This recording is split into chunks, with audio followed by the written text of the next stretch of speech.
में क्या है चैप्टर का नाम? तुमुल कोलाहल कलह में। ध्यान से सुनना, ये बहुत ही कॉम्प्लिकेटेड चैप्टर है। उससे पहले एक कहावत होता है। चलो इससे पहले इसका रचनाकार कौन है? इसके कवि रे जयशंकर प्रसाद। जयशंकर प्रसाद बहुत ही फेमस कवि है ये। इसका जन्म हुआ था 30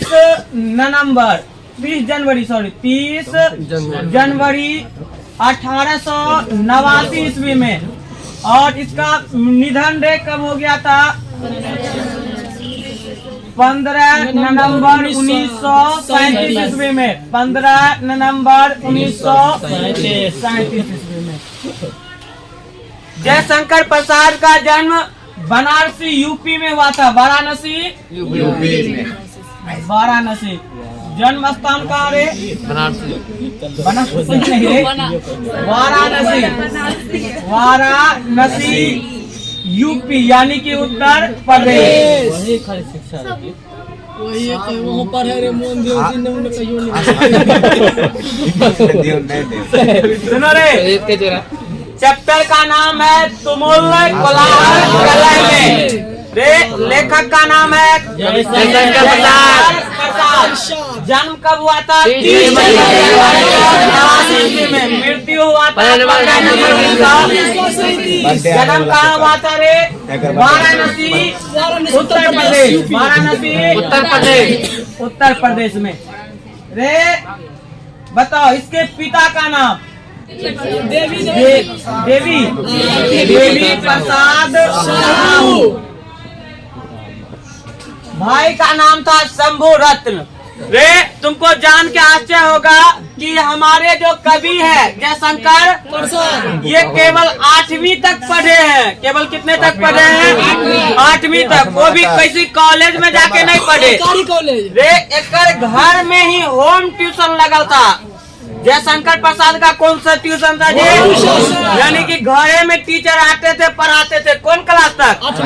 8वां के बाद ये नहीं पढ़ पाए। सुनो रे, 8वीं तक ये पढ़े। 8वीं के बाद ये पढ़ाई इसका बंद हो गया। वो भी 8वीं में कैसे पढ़े हैं? Home tuition. टीचर घरे पे आते थे, पढ़ा के चले जाते थे। जब ये हमारे जयशंकर प्रसाद 12 वर्ष के हुए। कितने वर्ष के हुए रे? एक पिताजी डेथ कर गए। पिताजी की मृत्यु हो गई। पिताजी का मृत्यु। और दुख देखो, संयोग देखो कि इसके 2 साल बाद यानी कि 14 वर्ष के बाद फिर एक माँ तो चल गई। 14 साल के बाद? हाँ, यानी कि 12 के बाद 14 साल होगा जी। जब जयशंकर प्रसाद 14 साल के हुए तो अगर मम्मी चली गई। 12 वर्ष का थे तो पापा चले गए। यानी कि 12 वर्ष में अगर मम्मी पापा चले गए। पापा के 2 साल के बाद अगर मम्मी भी चले गए। अब जयशंकर के प्रसाद के घर में डेली झगड़ा हो रहा था। बेचारा पढ़ नहीं पा रहा था। भाभी सबसे डेली झगड़ा हो रहा, बेचारा पढ़ नहीं पा रहा। तो इस कंडीशन में ये चले गए यूपी के ही एक जगह है जिसका नाम है काशी। काशी ब्राह्मणों का नगरी है, विद्वानों का नगरी है। वहाँ पे बहुत अच्छा फेमस, जैसे कि खाई के पान बनारस वाला। बनारस जगह ही फेमस है। बरेली वे वो तो झुमका गिरा था ना बरेली में। बरेली भी यूपी में है। बहुत ही अच्छे कवि बरेली के भी हुए हैं। तो रे झगड़ा होने के बाद ये चले गए। वहीं पे इन्होंने शिक्षा दीक्षा ग्रहण किए। सुनो, इसमें 4 पात्र मिलेंगे आपको। पहले पात्र का कविता तुम डायरेक्ट पढ़ोगे समझ में ही नहीं आएगा तुमको भी। 4 पात्र है इसमें। सबसे पहला एक है मनु। क्या है रे? मनु एक पुल्लिंग शब्द है जो मन का प्रतीक है। किसका प्रतीक है? मन का प्रतीक है। एक लड़की आती है, नाम है श्रद्धा मनु की वाइफ है, जो हृदय का प्रतीक है। किसका प्रतीक है? हृदय का प्रतीक। क्योंकि तुम जब कविता पढ़ोगे तो तुमको श्रद्धा शब्द नहीं मिलेगा देखने को। श्रद्धा अपने आप को कौन सा प्रतीक लिए घूम रही है? हृदय का प्रतीक। एक शब्द आएगा जिसका नाम है ईरा। ईरा मनु का गर्लफ्रेंड है। मनु का? हाँ, मनु का गर्लफ्रेंड। जी आप प्रेमी जिसको कहते हैं, मनु का प्रेमी। आज मनने चल गया नहीं रे, चलो सुनो रे।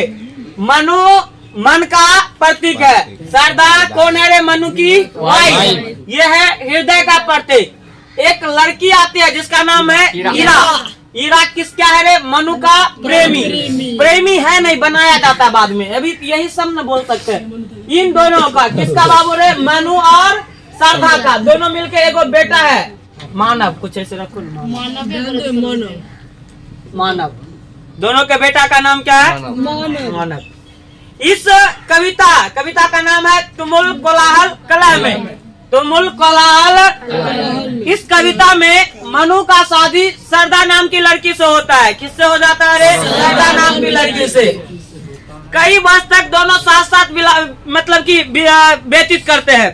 अब जब शादी नया नया होता है तो दोनों में प्रेम बहुत अधिक होता है।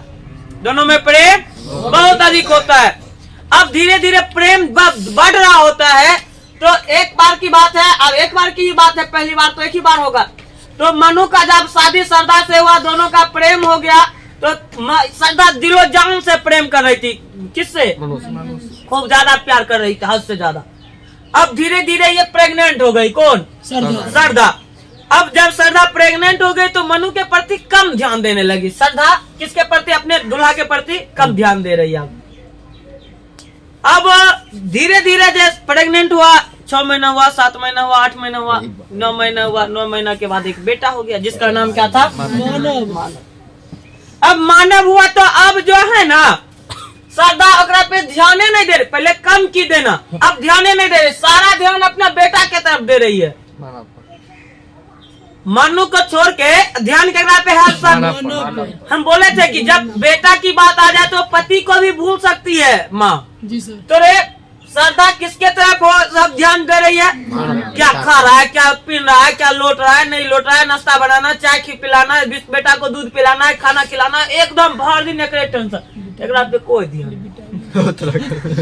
मनु के लग रहा लो रे अब मेरे प्रति वो प्यार नहीं कर रही है। और अब जो पहले था हम दोनों के बीच अब वो नहीं रहा। अब क्या होता है, एक दिन घनघोर रात होती है। कहा भी रात, घनघोर एकदम पूरा रात है। और ये मनु निकल गया जंगल की तरफ। कहाँ चले गए? और जंगल जब गए तो कई दिन जंगल में भटके, भूखे प्यासे। तो एक जगह आया जहाँ पे राजकुमारी घूमने के लिए आया करती थी, जिसका नाम ईरा होगा। राजकुमारी एक घूमने के लिए आती थी जिसका नाम क्या है बाबू? ईरा। ईरा घूमने के लिए आई तो मनु का ध्यान केकरा पे पड़ा? ईरा पे। वो सोच लिया किसी भी हाल में हमको इसको क्या बनाना है, समझ लो प्रेमी। अब ये बेचारा बहुत ज्यादा प्रयत्न करने लगे। तो फिर एक दिन फिर डेली आती तो दूसरे दिन आए। संयोग देखो, ईरा राजकुमारी थी तो ईरा का जो राज था ना, उसमें बहुत जो है ना वो शांति था। राज में क्या था? वो शांति। तो ये जो है मनु होशियार था। मनु अब जो है ना ईरा के पीछे पीछे राजमहल चल गया। तो वहां पे देखा राज जो शांति है। तो इन्होंने मनु से कांटेक्ट करने का खूब कोशिश किया। लड़की है, दिल कोमल होता, पिघल जाती।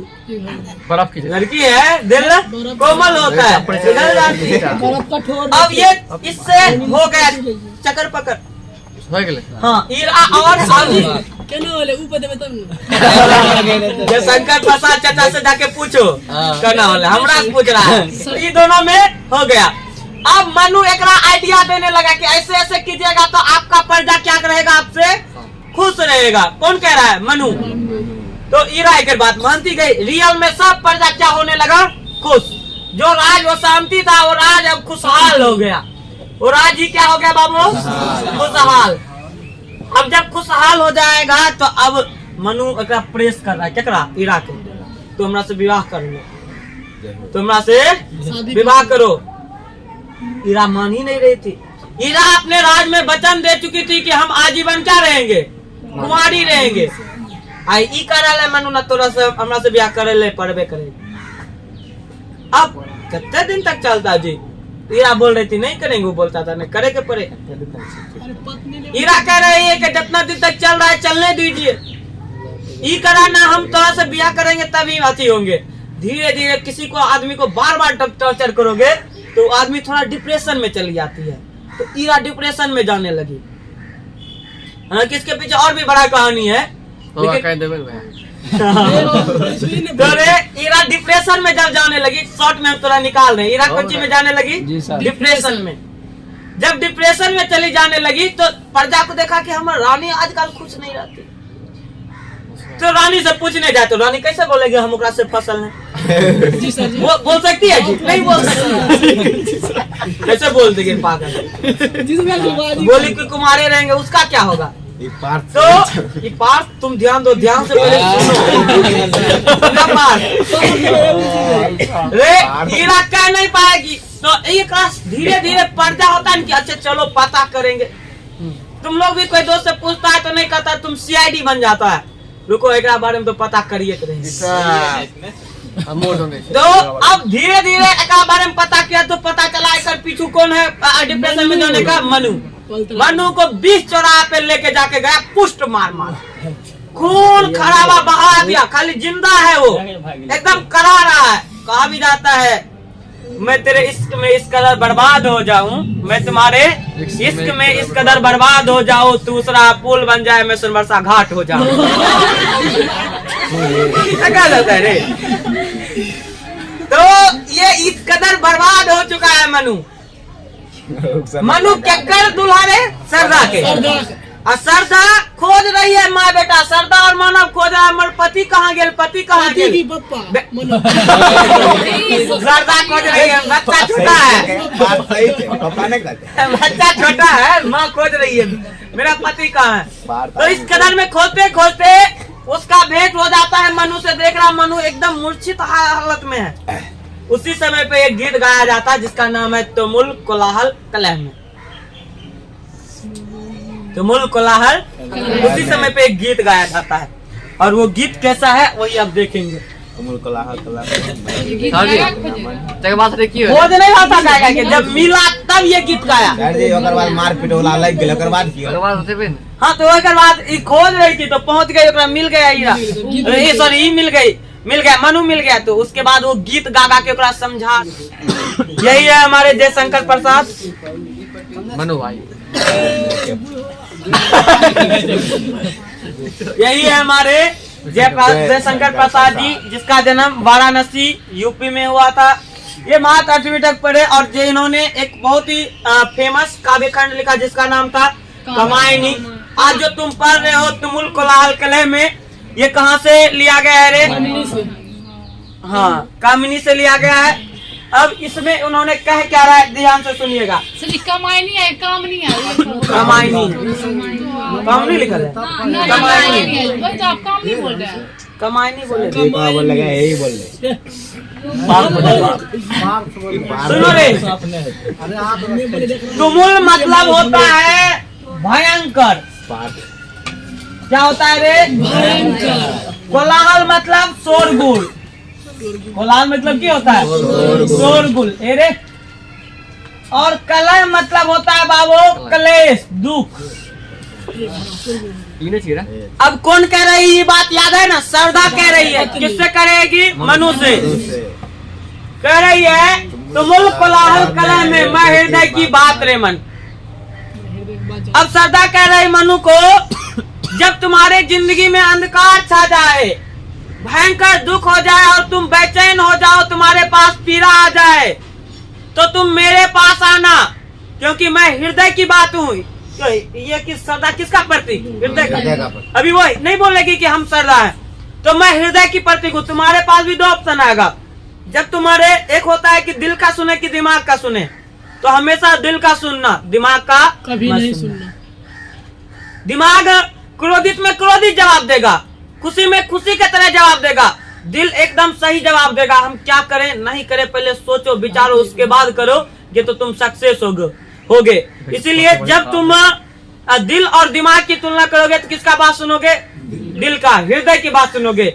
यही कह रही है मनु को। जब वो देखी ना इस कदर में तो उसको गा गा के बोल रही है, जब तुम्हारे ऊपर दुख का क्या हो जाए, अंबार आ जाए, तुम बेचैन हो जाओ, तुम्हारे जिंदगी में दुख घटने का नाम न ले, तो तुम मेरे पास आना, क्योंकि मैं हृदय की बात हूँ। नेक्स्ट वाला में सुनिएगा, कह रहा है विकल होकर नित्य चंचल, खोजती जब नींद के पल, चेतना छक्षी रही तब, चेतना छक्षी रही तब, मैं मलय की बात रे मन। जब तुम भर दिन काम करते करते थक जाओगे, तुम भर दिन काम करते करते थक जाओगे, जब तुम बेचैन हो जाओगे और तुम्हें लगेगा कि तुम्हें किसी गोद की जरूरत है, कहीं पे तुम जाके नींद लेना चाहते हो, तो तुम मेरे पास आना। तो तुम कौन कह रही है बात? सरदा कह रही है। किसको कह रही है? यदि तुम्हारे जिंदगी में कभी भी दुख आ जाए, पीड़ा आ जाए, तुम असहाय महसूस करो, तो तुम किसके पास आना? मेरे पास आना। मेरे पास तुम क्यों आओगे? क्योंकि मैं मलय की बात मतलब हवा होता है, मलय की बात रे मन। मैं मलय की बात रे मन, मैं उस हिमालय की हवासा हूँ, मैं उस चंदन के वृक्षों के हवासा हूँ, जो सुकून का पल देता हूँ। जो किसका पल देता हूँ? याद करो, जब तुम लोग के भी जिंदगी में खूब गर्मी लग जाए, एकदम पसीना से पसीना थरबतर हो जाए, थोड़ा सा हवा चलता है तो कूलर का हवा हाथ लगता है। देखना कभी लाइफ में, यदि तुम पसीना से एकदम पूरा विभोर हो गए, पूरा पसीना बह रहा है, और थोड़ा सा बाइक स्टार्ट करके चलना, देखना कि कितना एसी का हवा लगेगा, ठंडा लगने लगेगा। यही बात कह रही है कि तुम्हारे जिंदगी में कभी भी दुख आ जाए, बेचैन आ जाए, पीड़ा आ जाए, जिसके वजह से तुम भर दिन काम करते करते तुम क्या हो गए हो? थक गए हो, और तुम्हारे जो मन है वो नींद खोज रहा है, तुम आराम करना चाहते हो, तुम्हें सुकून का पल चाहिए, तो किसके पास आना? मेरे पास आना। मेरे पास क्यों आओगे? क्योंकि मैं उस हिमालय की हवासी हूँ, उस चंदन के वृक्ष की हवासी हूँ, जो तुम्हें क्या देगा? सुकून देगा। कौन कह रही है बात? सरदा। जबकि पता है कि ओकर पति केकरा से चकर पकड़ कर रहा लो? कीड़ा से।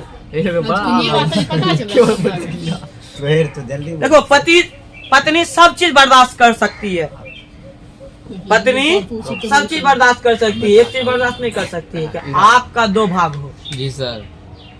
एक पत्नी हर चीज बर्दाश्त कर सकती है, लेकिन ये बर्दाश्त कभी नहीं कर सकती है कि आप दो भाग में बट जाए। दो भाग मतलब कि बीच बीच फटवा ना लो, यानी कि एगो इनमें, एगो घर वाले, एगो बाहर वाले, ये चीज कभी बर्दाश्त नहीं कर सकती है। दोनों चिर मतलब होता है दीर्घकालीन। चिर मतलब क्या होता है?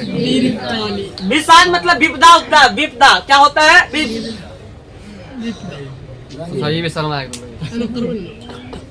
हाँ, कह रहा है चीर विषाद विलीन मन की, इस बहता के तिमिर तन की। तिमिर मतलब यहाँ पे अंधकार होगा, तिमिर मन की। तिमिर मतलब क्या होगा बाबू रे?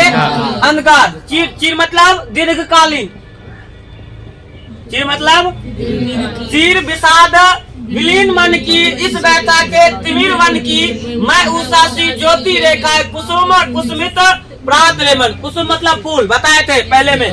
कुसुम मतलब फूल, विचित मतलब बिखर जाना, हर फैल जाना। कह रहा है कि यदि तुम्हारे जिंदगी में बहुत अधिक पीड़ा हो जाए, दुख हो जाए, ऐसा पीड़ा हो जाए कि जो हमेशा के लिए लगता है कि तुम उससे निकल ही नहीं पाओगे। दीर्घकालीन मतलब क्या? हमेशा से के लिए तुम उससे निकल नहीं पाओगे। तो उस व्यथा में, और ऐसा लग रहा है जैसे तुम देखोगे कि एक घना घोर वन है, वो उसमें हमेशा अंधकार रहता है। एक पूरा घना वन है, उसमें हमेशा कैसा रहेगा? अंधकार रहेगा, क्योंकि उसमें प्रकाश घुसेगा तब ना अंधकार हटेगा। कह रहा है कि यदि तुम्हारे जिंदगी में हमेशा के लिए ऐसा लग रहा है कि जिस दुख से तुम निकल ही नहीं पाओगे। कौन कह रही है? किसको कह रही है रे? क्या यदि तुम्हारे जिंदगी में कभी ऐसा भी लगे कि मैं दुख से कभी भी निकल नहीं पा रहा हूँ, ये दुख में तेरे लिए यदि दीर्घकालीन हो जाए, ऐसा लगे कि जैसे वन में हमेशा के लिए क्या रहता है? अंधकार, अंधेरा रहता है। तुम जाओगे वन उन तो जंगल उंगल भटकने के लिए, देखना कि बाहर धूप है, जंगल के अंदर धूप नहीं है। ऐसा लगे कि वो इस प्रकार लगे कि वन में हमेशा जिस प्रकार अंधकार छाया है, यदि उसी प्रकार से तुम्हारे लाइफ में भी हमेशा के लिए दुख पड़ जाए, तो तुम मेरे पास आना। कौन कह रही है?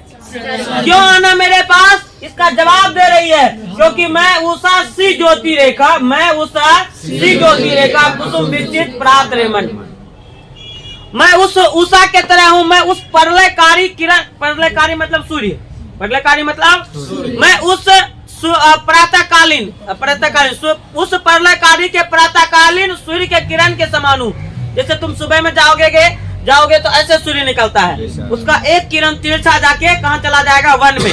तो देखिएगा जब सुबह होगा न वहाँ पे वन में भी प्रकाश जाता है। मैं उस प्रलयकारी प्रातः बेला का सूर्य का किरण हूँ जो क्या करता है, वन का अंधेरा हर लेता है। ठीक मैं तुम्हारे भी दुख को क्या कर लूंगी, हर लूंगी, क्योंकि मैं कुसुम मतलब फूल, मैं उस फूल के तरह हूँ जो विकसित होके पूरे जंगल को सुगंध देता हूँ। कह रही है, कौन कह रही है बाबू? सरदा। किससे? मनु से। कि यदि तुम्हारे जिंदगी में हमेशा के लिए दुख हो जाए, हमेशा के लिए तकलीफ हो जाए और ऐसा लगे कि तुम्हारे जिंदगी में दुख घटने का नाम नहीं ले रहा है, तो तुम क्या आप क्या कीजिएगा, मेरे पास आइएगा। क्यों आइएगा? कि मैं उस किरण के तरह हूँ जो सूर्य के किरण निकलते ही जंगल की ओर भागती है और उसके अंधकार को क्या कर लेती है, दूर कर देती है। ठीक उसी प्रकार मैं उस किरण के तरह मैं आपकी भी दुख हर लूंगी, क्योंकि जब सुबह होता है तो कुसुम भी मतलब फूल भी बिखर के अपना सुगंध बिखेर देती है। हर सुबह देखो ये कह रही है कि यदि आप गलती भी कर लें और पता भी हमको, तो ऐसा नहीं होगा कि हम जो है आपको बात को इग्नोर कर देंगे। आप आइएगा मेरे पास, फूल बिखरता है तो ये नहीं कहता है कि आप शाम है कि हम नहीं देंगे सुगंध, वो हमेशा सुगंध देने के लिए तैयार है। तो यही कह रही है कि रे यदि आपके अंदर भी दुख हो जाए तो आप मेरे पास आइएगा, मैं उस फूल की तरह हूँ जो भूल के मैं सभी को क्या देता हूँ, सुगंध देता हूँ। कहा भी जाता है मोहब्बत का बादल बना देता तो अच्छा था। क्या कहा जाता है? मोहब्बत का बादल बना देता तो अच्छा था, उसके आंखों का काजल बना देता तो अच्छा था। मोहब्बत का बादल बना देता तो अच्छा था, उसके आंखों का काजल बना देता तो अच्छा था। मुझे उसकी चाहत तो मार ही डालेगी, मुझे उसकी चाहत तो मार ही डालेगी। ए खुदा मुझे पागल बना देता तो अच्छा था। अब सोचो इस कदर प्यार करती है सरदा किसके पास आ, मनु का कर ले हो रहे खाली 2-3 बच्चे के प्रति। देखिए मैं सुनो रे, कह रहा है जहाँ मरु ज्वाला धड़कती चातकी कण को तरसती, उन्हीं जीवन घाटियों की मैं सरस बरसात रेमन। बहुत ही अच्छा लाइन से उद्धव क्या है इस पंक्ति को कौन दे? रघु जयशंकर प्रसाद, मुझसे कुछ बोलता है जयशंकर प्रसाद। कह रहा है मरुस्थल आप जानते हैं जहाँ पे बालुओं का ढेर है, बालू ही बालू, बालू ही बालू। उस बालू के स्थान पे जब तुम जाओगे तो वहाँ से लगेगा कि आग की लपटें ऊपर जा रही है।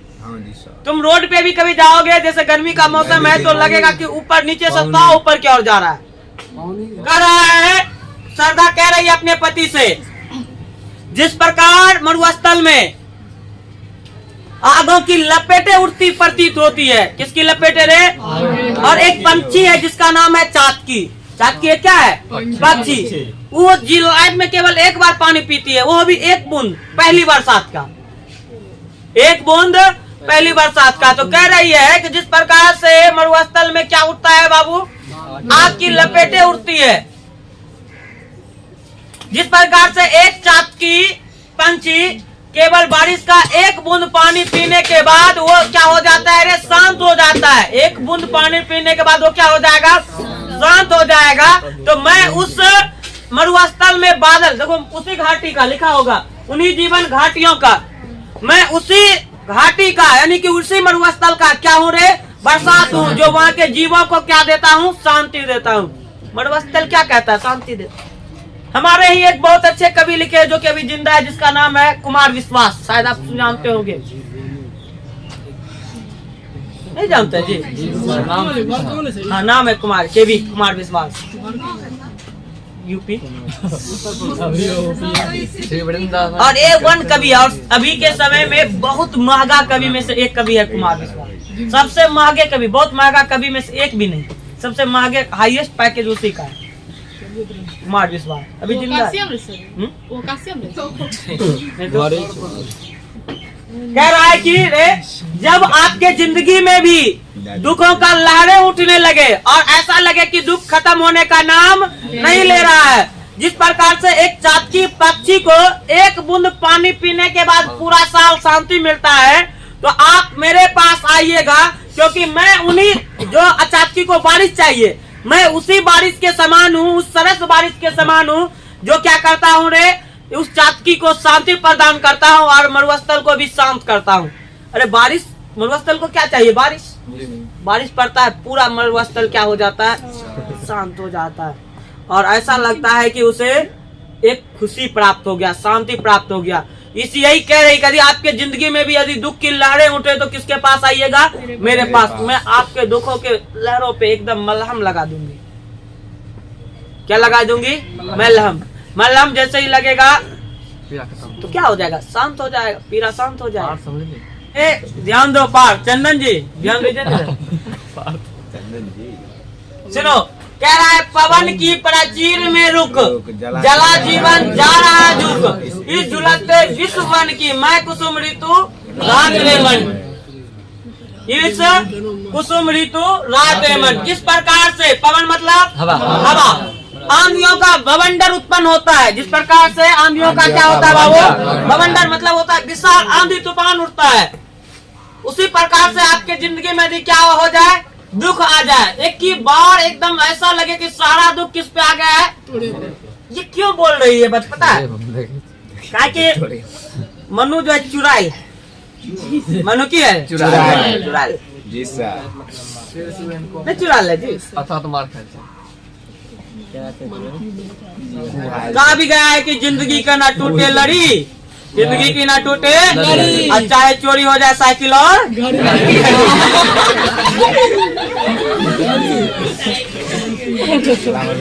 साइकिल चला लेने को। वही बोल रहे हैं कि जिंदगी की ना टूटे लड़ी, चाहे चोरी हो जाए साइकिल और, मैं तो प्यार फिर भी करूंगा चाहे उम्र हो मुझसे 10 साल बड़ी। पता है ना रे? हाँ? फिर से इसको बोलिए तो। कदिल बोलेंगे। तो यही कह रही है कि यदि आपके जीवन में भी जब चुड़ैल है ना, तो चुड़ैल का पे बोल रही है। हाँ, समझा रहा लोकेशन गलती फिर से ना करो। आजकल की लड़की भी कहती है मुझे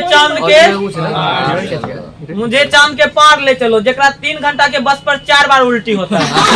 वो कह रही है कि हमरा जाएगा, कहाँ लेके चल रहा है? यानी मुंबई से। तो सुनो रे कह रहा है कि यदि तुम्हारे जिंदगी में भी गमों का क्या आ जाए, पहाड़ आ जाए, बवंडर आ जाए, ऐसा लगे कि तुम्हारा गम खत्म होने वाला नहीं है, तो मैं उस जीवन जल जीवन में, यानी कि देखो जिस प्रकार से जलाशय के लिए क्या है? जल चाहिए, तो तुम भी जानता है जल ही क्या है? जीवन है। तो मैं उस जल के तरह हूँ कि जो आसानी से झुक सकता हूँ। क्या कर सकता हूँ रे? झुक सकता हूँ।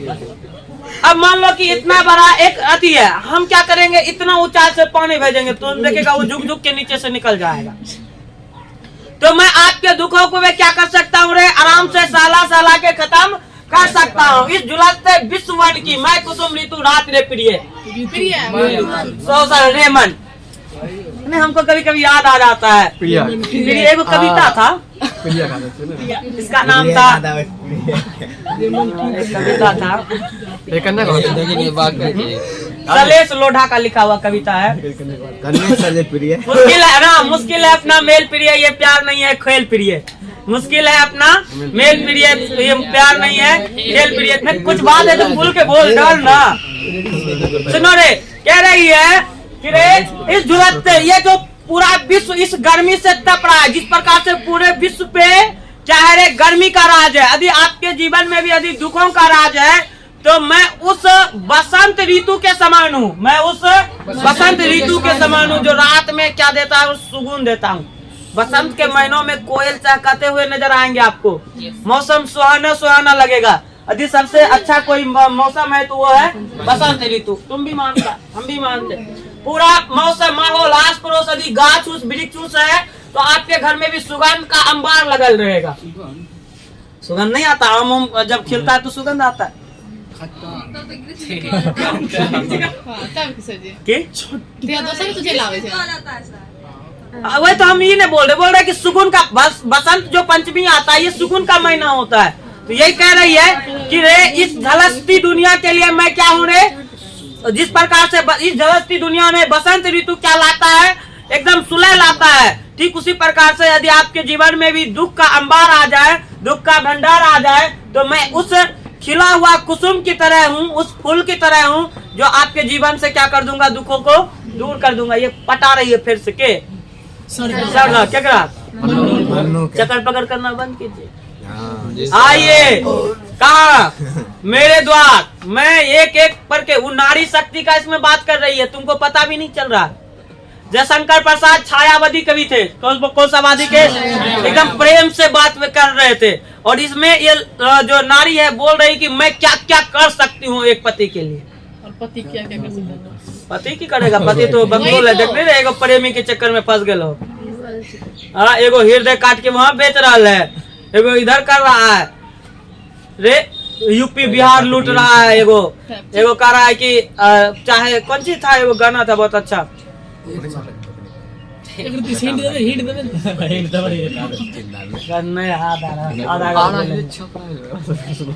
इसका लास्ट पंक्ति है, सुनो रे। चीर निराश निर्धर, निर्धर मतलब होता है बादल। चीर निराशा निर्धर से प्रतिच्छादित अश्रु सर में मधुप मुखर, मधुप मतलब होता है भौरा, मधुमक्खी, मधुप मुखर मरंद मुकुलित, मैं सजल जलजात रे मन, मैं सजल जलजात रे मन। क्या बोल रही है? शारदा बोल रही है। किससे रे? एक जैसे हम कुमार विश्वास की चर्चा किए, इसमें लास्ट लाइन वही है, कह रहा है कि चीर निराश निर्धर से प्रतिच्छादित अश्रुसर से, जिस प्रकार से यदि बारिश नहीं होता है तो तालाबों में ऐसा लग रहा होता है कि तालाब आंसुओं से भरा हुआ है। तालाब किससे भरा हुआ है? तालाब में पानी कहाँ से आएगा? बारिश से आएगा। अब यदि बारिश हो ही नहीं रहा हो तो ऐसा लग रहा होता है कि मानो चारों तरफ जो है ना, ये जो तालाब है वो चारों तरफ कौन चीज से भरा हुआ हो? आंसू से भरा हुआ हो। देखो, प्रतिच्छादित मतलब होता है घना बादल छाया हुआ होगा, निर्धर मतलब तो बादल होता है छाया हुआ। तो ऐसा लग रहा है कि तालाबों के ऊपर किसका पाती है रे? अश्रु मतलब आंसू, आंसू छाया हुआ है चारों तरफ। कौन बोल रही है बात? शारदा। तो इसमें एक पंक्ति है कुमार विश्वास का, शायद आप लोग भी सुने ही होंगे। वैसे तो तुम लोग को भोजपुरी से फुर्सत मिले तब नहीं सब सुनेगा। जो हाँ, एक कुमार विश्वास का बहुत अच्छा पंक्ति है, कोई दीवाना कहता है, कोई पागल समझता है, धरती की बेचैनी तो केवल बादल समझता है। तो मुझसे दूर कैसी है, मैं तुझसे दूर कैसा हूँ, ये तेरा दिल समझता है या मेरा दिल समझता है। कुमार विश्वास का ये गाना बहुत ही फेमस है, यूट्यूब पे यदि आप सुनिएगा तो इसका मिलियनों में व्यूज गया है। कि कहा गया कोई पागल कहता है और कोई दीवाना समझता है, कोई पागल कहता है हमें और कोई क्या कहता है? और धरती का बेचैनी केवल कौन समझ सकता है? बादल समझ सकता है कि धरती को पानी का जरूरत है। वही कह रहा है, कोई पागल समझता है, कोई दीवाना कहता है, धरती का बेचैनी तो केवल बादल समझता है। तो मुझसे दूर कैसी है, मैं तुझसे दूर कैसा हूँ, ये तेरा दिल समझता है या मेरा? कौन समझेगा? तो दूसरा से दूर है तो हम समझेंगे जी। अब वो तोरा से दूर हो तो तोरा दुख दर्द कौन चीज हो रहा हो तू नहीं समझेगा जी। बड़ा दुख दर्द होता है, नहीं होता है जी। देखो, कुछ समय के लिए यदि प्यार घटा तो किसके तरफ ये चला गया है? ईरा के तरफ। किसके तरफ गया जी? पीड़ा का उड़ने वाले से ऊपर गए। पीरा के तरफ गया तो पीरा तो होबे किया करा। पीरा एक दो ने पूरा मार मार के पीरा हुआ है, जी सर, नहीं हुआ जी? जी सर, सब कुछ दिया है। सर जी ऐसे लगता कह रहा है कि जिस प्रकार से रे तालाब जो है अश्रु से भरा हुआ है, तो उसका दर्द केवल कौन समझ सकता है? बादल समझ सकता है। यदि तुम्हारे अंदर पीड़ा होगा तो उसका दर्द किसे होगा? केवल मुझे होगा, हीरा पीड़ा को नहीं होगा। हीरा तो केवल आपको देखिए यूज करके क्या की छोड़ दी, आप तो लिखो फेंको हो गए हैं। जी सर, क्या हो गए हैं? लिखो फिको, आपको लिखा, जब तक राज में शांति नहीं, अशांति था, जब तक आपको लाया नहीं लाया, खत्म कर दिया आपको। अरे यूज कर लगे। अब सोचो रे, अब नेक्स्ट लाइन कह रहा है कि जिस प्रकार से मधु मतलब भौरा, कह रहा है कि जिस प्रकार से भौरे मधुमक्खियां फूल का रस चूस के क्या हो जाता है? प्रसन्न हो जाता है, शांत हो जाता है, खुश हो जाता है।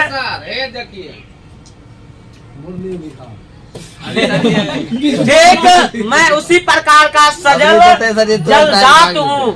जलजात मतलब क्या? कमल। जलजात मतलब क्या होता है? कमल। जलजात मतलब कमल।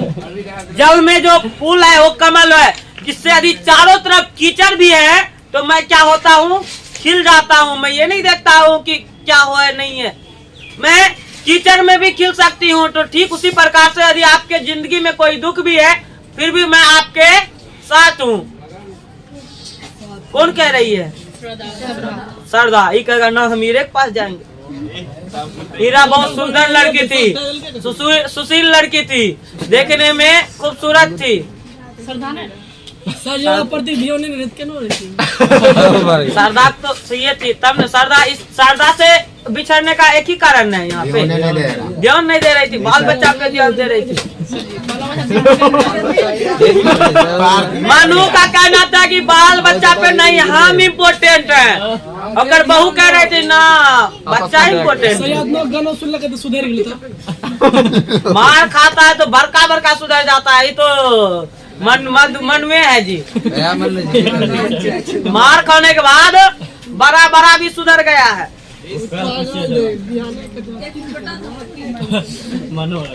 तो बहुत ही दर्दनाक बात है। यदि रे आपका भी मन विचलित हो जाए तो आप उधर वाला नहीं कीजिएगा, उधर वाला नहीं तो वही बात, मैं तेरे इश्क में इस कदर बर्बाद हो जाऊं, दूसरा पुल बन जाए, मैं सोनबरसा घाट हो जाऊं। हो जाऊं रे, सोनबरसा घाट हो जाऊं। तो ये वाला काम नहीं कीजिएगा। कुछ बोले नहीं बात। अमित सही है। बड़ा हरामी लड़का है, तुम चुपचाप रहे। बड़ा उकसा देता है, तू बीच में हम यही बोले चाहिए नहीं बोले चाहिए, समझा? तो बोल बिना अरे आज का क्लास बस यहीं तक, मिलते हैं। जो कविता में जाइएगा घर में कहाँ बनाइएगा, नहीं बनेगा तो मेरे पास आइएगा, फिर से कल बता दिया जाएगा।